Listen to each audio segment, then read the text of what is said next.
Welcome to the AI Optimized podcast, the show where we sit down each week with entrepreneurs to explore their journey, their decisions, and the systems they're building to create smarter and more efficient businesses.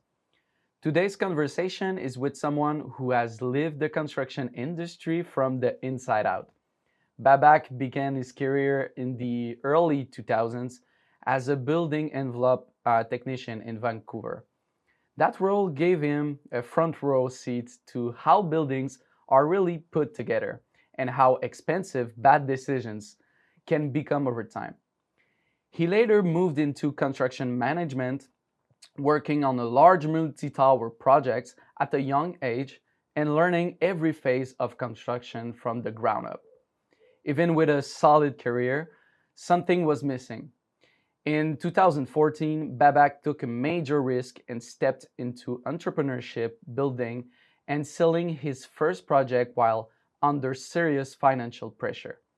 That experience changed his perspective and became the foundation of what he's built since. Today, Babak leads Forte projects and CondoWorks transformations, two brands shaped by his deep understanding of complex building, premium renovations, and client experience. His focus now is on growth, systems, people, and building something that can scale long term.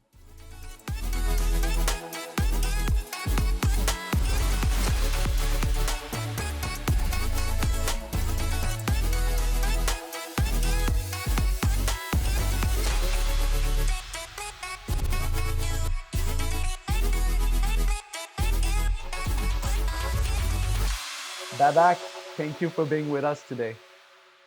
Thanks for having me, Charles. That was a great introduction. That's better than what I could have written. So thank you for that. It's a pleasure to have you on the call. I know that you're a really preoccupied businessman, so you took the time for us. We appreciate it. So we'll start really simply. Sure. Um, from the beginning, you started your career as a building envelope technician, like I said, observing projects rather than building them yourself. Looking back, what did that early exposure shape the most for you, for your eye for quality, your understanding of risk, or your long-term thinking? Yeah, great question. I just want to preface this by saying this year marks my 25th year in construction. And I don't think about that very often, but I'm like, wow, that is a long time, 2.5 decades. Congratulations, Thank by you. the I don't know if way. that means I'm old or it just means, No, I've been here a no. long time. That means you have a lot of experience. That's how I see it. Yeah, and yeah, thank you for putting it that way. I reflect back. I was 21 when I started out, and we're here in Vancouver. It's essentially a rainforest climate, Mhm. and I was the kid that always loved to play in the dirt. A child of the '80s. We didn't have technology back then and things like that, so we played around in dirt and being creative and building things like that. And when I got into the industry as a building science technician, I think the biggest eye opener for me, first of all, I had read about wall assemblies and how buildings are put together, but it's another thing to actually physically go on the job site and see how it's done. And watching the general contractors, I was an observer. So my job, I worked for a consulting company, was to be there and take photos and observe as basically the GC, the crew were removing walls and document what was there. And the amount of damage and rot that I saw in the buildings blew me away. And being the amateur kid that I was, I'm like, whoa, I can't believe that's happened. The workers would just be Yeah. like, "Shh, there's people that live upstairs. So it was a huge eye opener for me. And it basically forced me to learn just to see how bad building design and bad building techniques and what the long-term effects are, not only on the structure itself, but on the financial burden on the people that own that building, whether it's the people that lived in the condos or the strata or even if you're a landlord at that point. When you go on the site, you are able to just see your own eyes that bad construction can be a thing. And seeing bad construction up close early on, did it change the way you make decisions today before a project, even even starts? 100%, 100%. I saw that reflect in itself when my next stage of my career was to go and work for a developer who built high rises and condo buildings. And I remember having arguments with the site supers and the people that were in charge on, why do you want to do it this way? Let's get it done and finish. And I said, no, I've seen the negative effects of this down the line, and we have to. And so I had a lot of those arguments on the job sites until this day. It's a different conversation because I'm more mature. Rather than debating it, I educate people on it. I go, here's the reason why. I have seen the results of this. Because a lot of the Hmm. time, the sub trades, they do something and they leave. They never get to see the final product. And that's not their fault. That's just the stage of the job that they're in and what they did. And so it is our duty as people who have been there and are have seen the side effects of it to educate them on it. And so today it's more educational driven when we speak to people about these things. And that's something in a sense crazy, because we don't see as people as I speak. I have never seen any project from the beginning. You saw it from your own eyes, and you telling us that some kind of job are just are doing the bad way, and that's a thing. I mean, is it in a large scale? Is it a lot of companies doing that? I can't put a data point on it and see what the number is, but I think what happens is it's set by what our industry standards are. And if our industry standard says there's a 2-year, 5-year, and a 10-year warranty, which is quite normal for new construction here, 2-year being everything on electrical and mechanical HVAC, 5-year being building envelope related, and 10-year being structural related. Mm-hmm. I think we unfortunately, because of the margins and how the industry is driven through the capital that goes through it, and obviously every project is a business endeavor.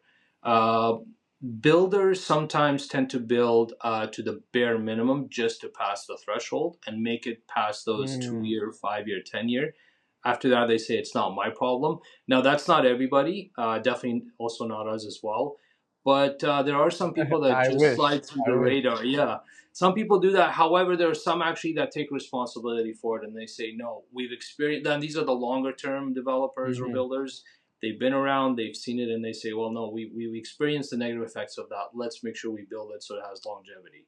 And quite frankly, that's how everybody should build. But money talks, and scheduling. That's what drives everything.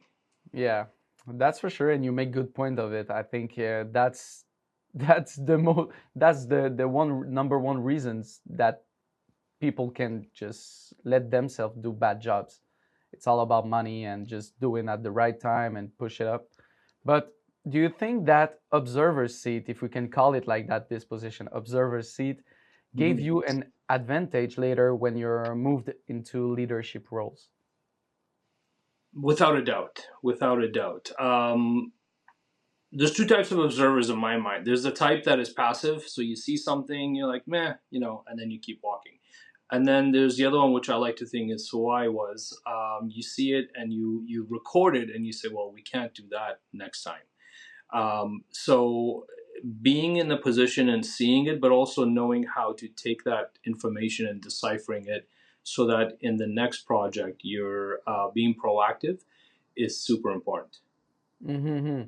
And so you're telling me basically your observer seats was a seat to not only observe but learning from it, and from today now on it's something that for your leadership give you a step ahead everyone. And Absolutely, yeah. The way I always explain it is, I was the guy that was. Let's use a car dealership as an example. I was the guy that would give the keys to the person that purchases the car. mm, Um, but before I became that person, I had to go and see in the repair shop what people brought the car in for and what the issues were with it. And mm-hmm, knowing what the issues are allows you to fast forward and go to the next car build, let's say, or project build, and actually be proactive in it. So yes, it's greatly shaped my who I've become. I've ruffled some feathers through the years. I've gone into debates, arguments. I've been fired from projects because I was too vocal about wanting to do it the correct way. And that's fine. That's who I am as a person, and that's my integrity. That's what my values are. And I think every good leader should possess those qualities, especially if you observe something and you don't do anything about it, and you just let it pass. Then you're part of the problem. Yeah, I think it's part of being a leader. It's not following people, it's making people following you by stay true to yourself. And that's the thing that you have. And we don't talk much about it, but when you're an entrepreneur, you're taking huge risks also. And Yes. for you, you were thrown into massive multi tower projects at a young age, then later took a very personal financial risk to build and sell your own project. When did you realize that being an employee and being an owner were two completely different games? Um, One point of reference I can give you, again, this is my experience. Being an employee, you're capped at a salary. Your basically employer controls how much you get compensated and how much leeway and freedom you have. Being the person that I am, I was always the guy that wanted to say, okay, if the whole crowd is going that way, I'm going to go the other direction. Mm-hmm. That's just in my nature. I was that kid growing up. And so the question that you're asking later on as you become an entrepreneur, you do have all that freedom and you have the opportunity to make choices. But it's kind of funny because you reflect back and you realize, I realize why my employer capped me or put me in this box because they needed some sort of control Exactly. on the overall product as well. So there's a full circle in there, but I think the golden nugget to take from that is how much can you deviate from the way, let's say, they did things and improve it. And that's the key, because you don't necessarily want to repeat that cycle unless those people were the perfect example, and which a lot of them were. They were great leaders, great mentors, but there's also some that were on the other side. You're absolutely right. And by the way, we need employees. So Yes, thank yes, you for all employees. But some people are yes. just it's not that they're not made to be an entrepreneur. It's just a different, really different path. And for you, for yourself, you've been an employee, you've been the observer. But what part of your transition to being an entrepreneur surprised you the most? The financial pressure or the mental responsibility? Yeah, yeah. Both of those. I think when you enter entrepreneurship, you actually don't know the amount of turbulence involved. Financial is a huge one. When you're accustomed to getting a paycheck every 2 weeks, and that gets cut off, and you don't know where your next paycheck comes from. That's a tough one. And as you grow as an entrepreneur, not every client is going to be pleasant to deal with. Some people are, not everybody is on the same side as you if you have good intentions. There are people that actually thrive basically trying to take advantage of others in business. You learn all those things the hard way, and that's what adds up to basically being a tough skinned business owner eventually. I think that learning all that, as you say, the hard way, is the only way to really learn it. I Yeah, see it that way because the way yeah. it's getting into your life and you have no choices is, I think it's at that time you develop something that you will absolutely need for your business, for the good of your business, and all the people depend on you that gets a salary also. And when you're also an employee, you can basically, when you clock out for your day, you can more or less walk away from it and Hmm. deal with it the next day. As Hmm. an entrepreneur, it doesn't go away. It's with you until you sleep. It wakes you up in the middle of the night. It gives you heart palpitations. It stresses you out. But that's a fine balance, and it takes a while to learn how to maneuver through that and Yeah. basically, yeah. Exactly, and I already know the answer to my next question, but I'm still gonna ask it. Was there a moment during that first entrepreneurial project where you can questioned whether it was the right move? Yeah, several times. When I stepped away from my last employer in 2014, I took a huge risk in buying a property with a business partner of mine. He was an architect, and he designed the duplex that we built, and I was the construction side. I came into it with minimal funding and money behind me, and I had to borrow the remainder from others to make the project work. Mhm. Um, because maybe it was ignorance, and I was so enthusiastic about what we wanted to do.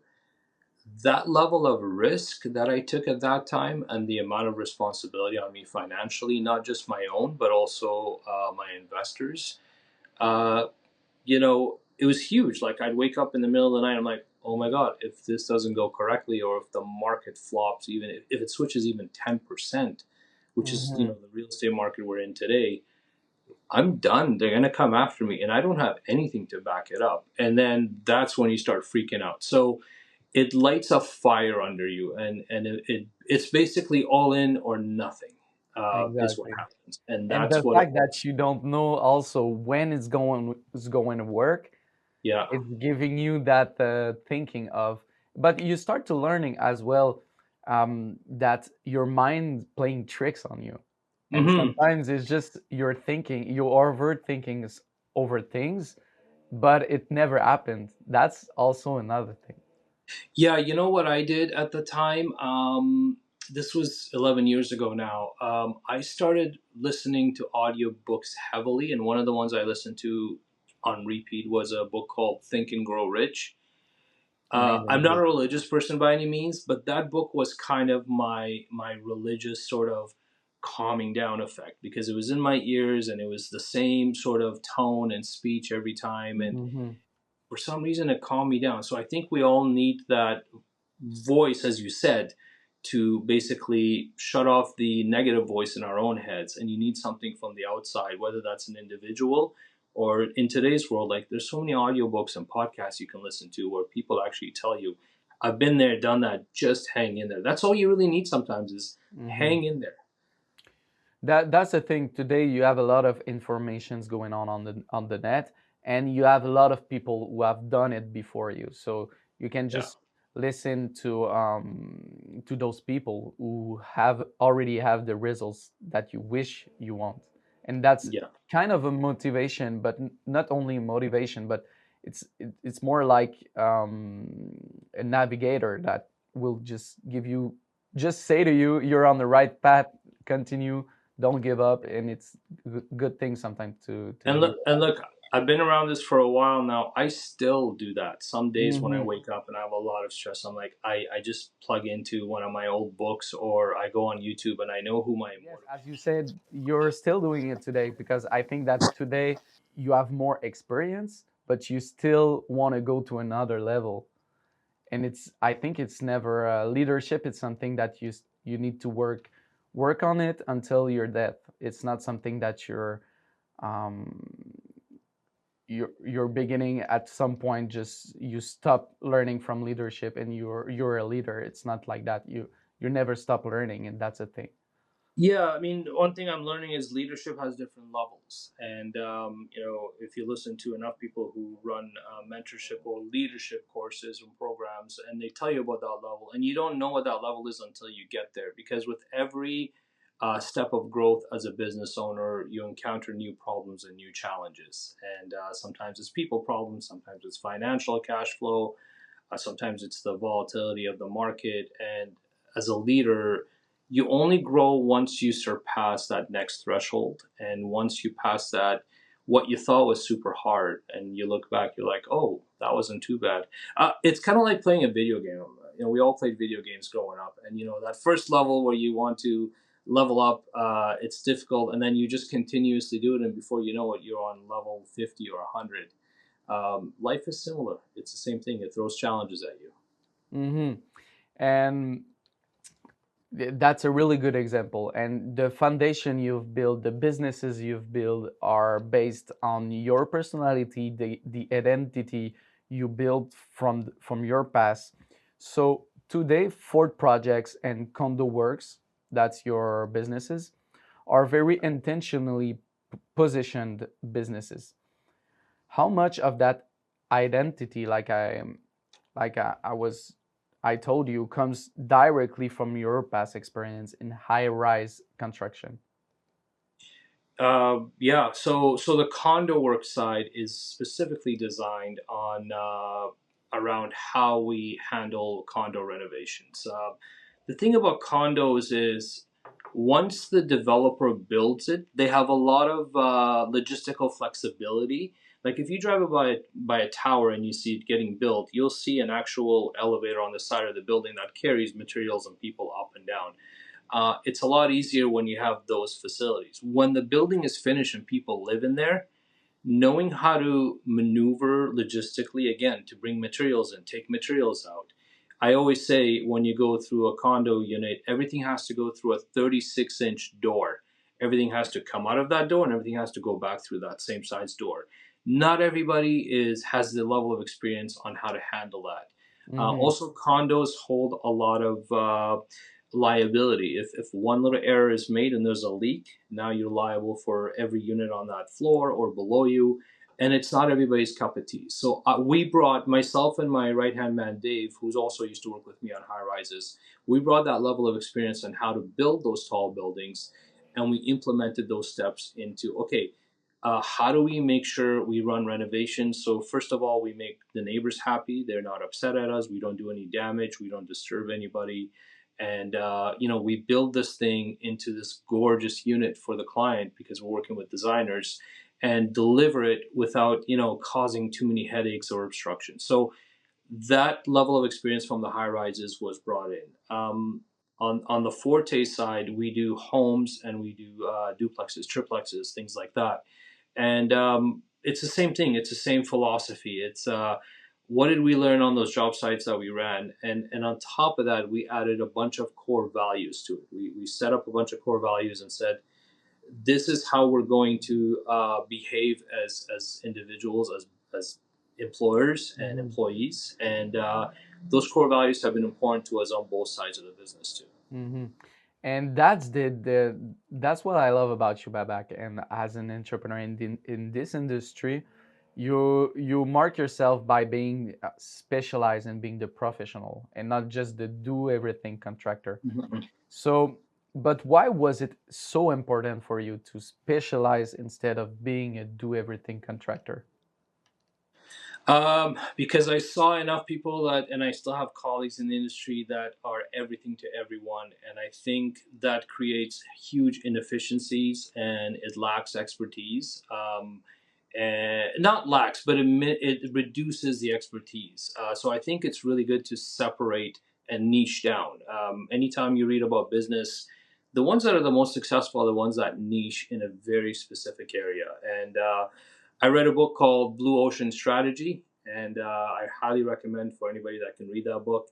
And basically, I was like, okay, we're going to do something where we renovate condos, we work with designers, because not everybody knows how to handle every step of the Mm-hmm. way. Condos are going to take longer. You have restricted hours to work under. So, niching down into what you're good at and excelling just in that one niche will separate you from the rest, and you actually create your own little market for yourself, and you become the The leader in expert that segment. of your market, yeah. Yeah, absolutely. And some, I think with your way of doing things, maybe you have a comeback from it. Like I don't know what do you think clients feel or notice that makes your approach different from others in the market? Yeah, I mean, I I don't like the word selling. I'm not selling. I'm educating clients, and I first thing I tell them is we come from the background of building these high rises from the ground up, so we know with a fairly good educational guess what is behind the walls and in the floors. Not everybody can say that. Secondly, we know how narrow corridors are and things like that. And so it's about the education process. I let them know that we come from a background where we used to build these from scratch, and it's not everybody's cup of tea to try and do the renovations in there. They'll probably get it done, but it probably won't go as smooth as, say, the way we would do it, because we've over the years we've developed systems and processes and procedures around it, because we've just seen how the whole thing goes together, and taking it apart and rebuilding it again. I think that's kind of like an artisan skill. You need to know how to deconstruct and rebuild it again with Mhm. a crowd watching you. Like, remember, when you go into a building, there's a crowd there, there's residences there, and Exactly. that's a separation for us. And I mean, there's kind of a risk when you're in construction, and I mean, it can have a lot of complication with the construction itself. So you've spoken openly about how risky and how complicated Mhm. construction can be. So from where you sit today, what feels harder about running a construction business now than earlier in your career? Yeah, good question. I think when you first start out, you take on anything and everything just to have some capital and cash flow. As you start niching down, you also identify who your core clientele are and who you want to go after. And the difficulty is, as you level up your both your skill set and your vendors, your subs, and things like that. The challenge in today's market is finding the right people to work with you and to deliver on that. And so the better you get, the narrower that alley gets of people who play in the same, in the same lane as you.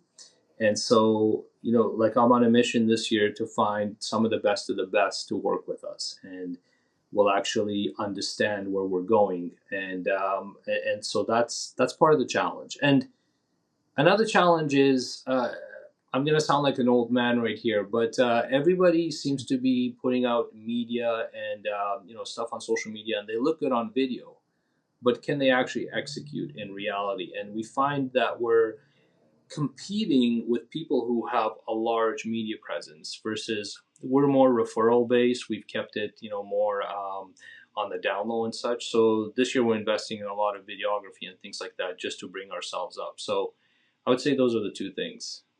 That's amazing, and you're doing a podcast right now, so Yeah, and I'm that's doing another this. Yeah, good. this is part of it. You got it. And we're seeing. I spoke to a lot of entrepreneurs, and they are saying the same thing. There's always a race to the cheapest price, the Yeah. quality, and you have good experience. You're for the quality of building. So how does the constant push to the cheapest price affect quality margins and stress levels? Yeah, big time. That's a great question, and it's that golden question. The conversation has changed for us. We know what we bring to the table. We know what we deliver. And one of the first things I have in terms of conversing with potential clients is, what is the most important thing to you? Is it the journey and the experience that you feel and the transparency and the relationship we built together and the trust? Or are you trying to get this done at the cheapest price possible? Hmm. If your objective is the cheapest price, we're not the right people for you.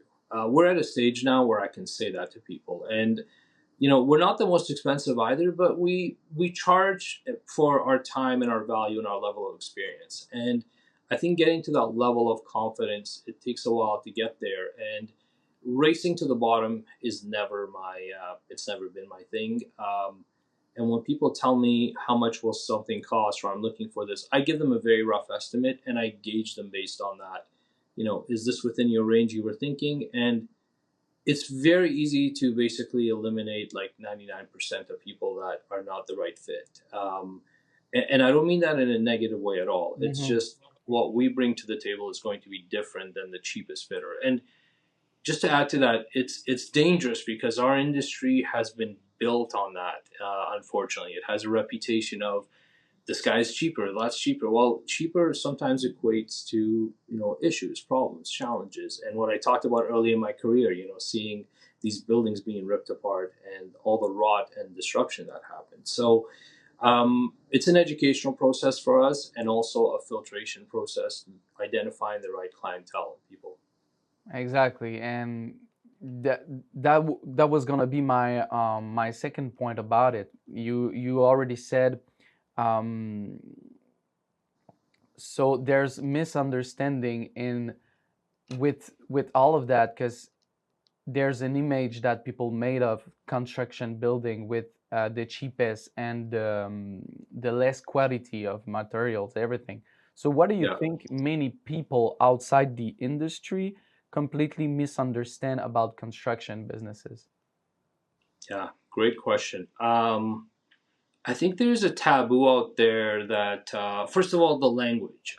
People say, I need you to submit your bid. Well, if we are Hmm. talking from a contractual perspective, a bid implies that you have to go through a process of producing documents, drawings, specifications, and then you say, look, you have until Tuesday at 12 p.m. to submit everything. That's what a real bidding process is. So we always tell people we're not providing a bid or a quote. We're going to give you an estimate, especially in the renovation world, because you don't know what's back there. And so the outside world, for some reason, has this perception that we have to go through a bidding process and find the cheapest person. I don't know where it comes from, very frankly, but that seems to be quite the norm. I get it that people have budgets and such, but it doesn't help if somebody comes in super low compared to others or is relatively lower 20, 30, 40%. Those are all red flags for me. And, I do my best to educate people, but if that's all they can afford, then they have to live with the consequences that could potentially come with that. Hmm. And you've been the man who's doing all the work. Now you're doing more. You're not only doing that. You're doing podcasts. You're doing videos. You're doing more the job of an entrepreneur. Your role has evolved from doing everything yourself to acting more as a visionary or a quarterback. Yeah. So, what does that shift revealed about where most entrepreneurs actually get stuck? Mm. Um, yeah, you got some great questions today. I So, got you. coaching and mentoring. I think one specific aspect of growing, because it's a new journey for you. Like, look at it this way: you're a person going through a forest with tall grass. You know Hmm. you want to get to the other side, but you can't really see how to maneuver through that. You don't know what kind of animals are hiding in there ready to attack you. You know what traps you might fall into. Right. And the one thing I always tell people is get mentors, whether that's through indirectly, whether that's through books or podcasts and videos like this, but also having that human aspect of a real mentor that can sit down with you. Take the time to invest in finding the right people, but also be wary. There's a lot of imposters out there that are trying to, take your money, or gurus and things like that. Find somebody that's specific to your industry that has done what you want to achieve, and Mhm. ask them. There's no shame in asking somebody, will you be my mentor? This is what I'm trying to do. As humans, we love to help each other and we love to see others succeed, I think. At least that's my mentality. And so if you find the right mentor and invest that time and money into them, compensate them for their time, experience that they give back to you is huge. Um, that's super important if you're an entrepreneur and you're trying to get to the next level, but you don't know how to make it there. Rather than stumble and fall 20 times, you can reduce that to maybe 3 times you stumble and fall because somebody else was there to guide you through that process. And that's very important. So as you grow your company and like when you grow your company and you start hiring employees and you start delegating, you don't know how to do that because you're mostly involved. Like for me, I was involved on the job sites. I was everybody there. And slowly, as I quit tasks on the job sites, I had to learn also how to become more of a leader so I can feed the machine of people behind me and Mhm. still keep them happy and still make sure they're excited to come to work. You don't learn that naturally, but someone else has done it. And if you invest in that individual to teach you, it's a huge boost to how you move forward. Yeah, and that's amazing. And you said that we have great questions today, but you also Yeah, have even better response. So that's a really good one with the example of the forest herb kind of thing. And yeah, but still, I mean, business is still business. You have yeah. that still feel most vulnerable. What parts of the business itself still feel the most fragile or dependent on the wrong bottlenecks? Yeah. There's multiple parts to that. So market volatility is something that we're in right now. Global politics, trade, all that stuff that obviously affects the Hmm. economy. We're in a retail space, meaning our clientele are, it's not businesses that we're catering to. It's consumers, the end user. If the market is not, confident, then the end user doesn't spend, so that affects us. That's a scary part. Labor shortages and skilled labor is really tough right now, especially in our industry. And trying to become the right company that you can attract the right people is always a challenge. Trying to learn how to maneuver that, but even then, somebody can go through an amazing interview and screening process, and still you find out at the end, oh, it's the wrong person for whatever reason that is. So those are like always volatilities, and then maintaining cash flow and capital is another big one. Hmm. Without cash flow, you don't have. It's like the lifeblood of a business. If there's no cash flow, you have no blood. You collapse and die. Exactly. So those are three things that you need: the customer, you need the people to execute the work, and then you need the capital to make sure that all those three things can actually work in sync with each other. Hmm. That's a good example to put things. And you're told us that you're investing right now heavily in media and visibility, but Yeah. you've also expressed concern about handling the volume that may come with it. So, Yes. what needs to be solid before you feel truly comfortable scaling further? Amazing. Great question. If you don't have the foundation built internally, your systems and the right people in place, it doesn't matter how many clients you get. You're going to Hmm. collapse under a weak foundation. So I've been very, very cognizant of that. And I've made sure that before we actually put our faces out there in more advertising or media, that we had the right systems in place. And one of the things is we did 2 years ago, we implemented a project management software that is amazing. And but I also have to teach my staff and my team how to use it properly, and that takes a long time. Hmm. A year and a half. We're at the point now we've figured that out. Now we've also built core values. We have internal benefits for staff and things like that. So you have to also grow the team with you so that you're ready to take on the volume. Um, I'm also a little bit careful to not take on too much because I do have that fear that we're going to get too many people coming in. One beautiful thing is with automations and all the technology out there, it's helping us learn how to basically have CRMs in place and have automations Hmm. that will filter, say, maybe not the right clientele for us. And so again, the idea is that we create this narrow gauntlet where the right people come into us and we can actually handle and service them the way we should. Hmm. And you make good points with systems, and because there's a lot of things other than revenue to build your business in a healthy way. And that was my next question. Beyond revenue, what Mm. tells you that the business is actually healthy? So beyond revenue, and the systems, processes, and the right people in place. We look at our industry and what we provide as a service. So one thing I always tell our employees and our team is we're no different than, say, a waiter or a waitress at a restaurant. Um, when you go sit down to eat and you order food, how that waiter or waitress treats you through the whole process is super important. It makes the experience good or bad, but on top of that, the food has to also be great. And we're in the same, we do exactly the same. We have a client coming in, we service them.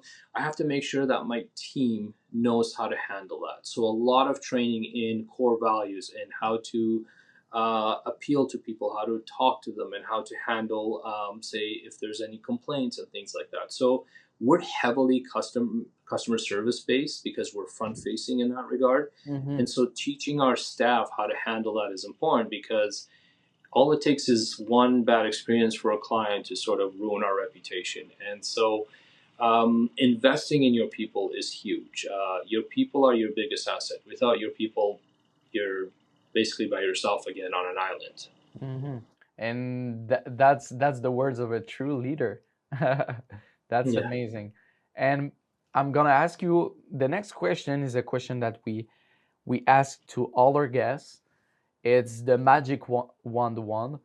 If you had a magic wand to and you bless yourself with it, just with just one thing that could change or instantly improve in your business tomorrow morning, what would it be and why? The magic wand. I, yeah, that's good. If it was magical and this were to happen, I would love to attract super who's who want to work with us. And a super who is somebody who you hire that is amazing at their job and they love it, and they take it to heart and they go above and beyond for what is needed. Which, if you think about it, if the company leader is that's how they handle the business. If every employee does that also, now you Mm-hmm. have, a triple super who, kind of business. Like it's beyond imagination what you could achieve that way, because now everybody's aligned, everybody's on the same page, and you don't have to work that hard as a leader, because each and every one of those people are leaders themselves. And that's, if you look at sports teams throughout history, the ones that have always had succession rates are the ones that have super who's on the team. Mm-hmm. So yeah, so super who's would be the one that I'm looking for. So another you in your business. Yeah, yeah. I mean, I don't want to sound like it's all about me, but people who actually, yeah, will give the effort and the energy, and will go above and beyond what is asked of them. Those people exist, and they can also be in employee fashion. There's a lot of them out there. I'm lucky to have a very good, solid staff and team here with me that I can call super who's, and Mm-hmm. without them, we wouldn't go to the next level. Mm-hmm. And where do you see? I have a question about the because we're on the AI podcast, that's for sure. Yeah. Where for yourself, from your perspective, where do you see AI realistically helping with your challenges without complicating your operations? Yeah. So I think when AI first came out, everybody was freaking out. Oh, it's going to take our jobs and things like that. Just last night, I was showing my wife how AI could help her in her job. Mm-hmm. And this is some, I just, believe it or not, I just installed AI about 3 weeks ago, my first chat GPT, because I didn't want to dive into it unless I understood all the factors. And Okay. where it's going to help people is, if you know how to use it correctly, it's going to cut significant amounts of time Mm-hmm. on you doing research and chasing something, and you can just ask it in the proper way, and you get more or less, even if it's not the full answer, you get a huge like intellectual, data driven answer coming back to you. To me, that equates to having another super who adjacent to me, but I don't need to hire that person. I can use AI. I just signed up for an AI that helps with your finances. Essentially, you can speak to it and tell it where you're sitting as a business, upload your P&Ls, and it will act as a fractional CFO for you and actually give you advice back on cash flow and things like that. Like, that is huge. Mm-hmm. And if people learn how to utilize it for those aspects, it's going to completely separate them from others. And it's kind of an unfair advantage, to be honest with you. When I look at it, I'm like, wow, these tools exist. Yeah, so that's Yeah, where I see. exactly. And you were talking about the special agent you want in your business, and that's kind of it. Because when you program it in the right way, you'll be surprised what all the things you can do with AI. But as an entrepreneur, you already said it, you already know it. You don't have enough time in your week, in your days, Yeah. to do Yes. all you want to do. And as a leader, it can be complicated because you want the better team, but you also want a good system and a good businesses. And I think that's the point with AI. It can Yeah. just let you do things that without it will be even impossible because you don't have enough time. At least Yeah. if you have another yourself, another you, another Babak, another Charles, that will be different, but Huge. it's not, What yesterday not it. I was sitting with my bookkeeper here, and I go to her. Why do we have discrepancies between our software program and say QuickBooks? And we Hmm. couldn't figure out the discrepancy. And I uploaded into AI, and I said, act as an accountant and do a forensic research on this. And it was just a prompt that was only 4 sentences. Look into this and take away the GST and PST, and let me know where's the discrepancy between these. Within a minute and a half, it gave me the answer. Whereas my bookkeeper was like, wow, that was going to take me 4 hours or so. We just saved 4 hours down to a minute and a half. Like, blew her mind away. So now she's on the AI mindset because for the longest time she was resistant to it. And age plays a big factor in that. Like, you're a young man. I'm older than you. And for us, as we get older, we're a little bit hesitant to tap into technology. But I recommend for everybody to not be afraid and take that dive right in. And I think it's just a thing in the industry of construction in general, because if we look at it, it's one of the industry that are really behind the technology, because they're 100%. using things and techniques that works for years and years, and they're just it's not bad in a way because it's working, but it for sure it can be optimized and be better. But for you, Rich, for you, Babak, which responsibility would you personally want off your plate first through automation? Um, we're slowly working towards that, but the whole funneling of clientele coming through to us, making sure the automation takes care of them ahead Hmm. of time before they come to me, because I am right now the salesperson for the company. I would love AI to do a proper, screening of potential employees that want to work for us, so that by the time their resume hits my desk and I have to look at it, a lot of testing and say screening has been done already by AI on our behalf. So saving that time that it would take you to put out an ad and things like that. Asking AI, like one thing I did, I asked AI, where's the best place to post certain ads so I can get construction people that are interested, and it gave me a few sites that I didn't even know about, and so that was an eye opener for me. So anywhere where it requires another person or a team of people, if I can help reduce that time frame and also relying on human efficiency where humans could potentially make mistakes or take longer, I would say those are the areas that I would want to focus on. Hmm. Well said. That's amazing. And the good thing is that we have a call to discuss that right after the We do, podcast. yeah, in a couple hours from now, right? Yeah, yeah. But Babak, I just want to thank you for this powerful reminder of entrepreneurship. It's not a Mm-hmm. straight line. And I really want to tell you that your journey shows the real side of building a business. That if we talk about the risk, the pressure, the long hours, and the hard lessons also that most people never see, you also highlighted something very important in construction. Being great at the craft does not automatically mean being great at running a business also. 100%. And your focus on people, system, and long-term thinking is a strong example of what leadership in this industry needs today. So I will thank you for that. It was amazing talking to you. Have you Thank on a you. podcast as a guest. Thank you again.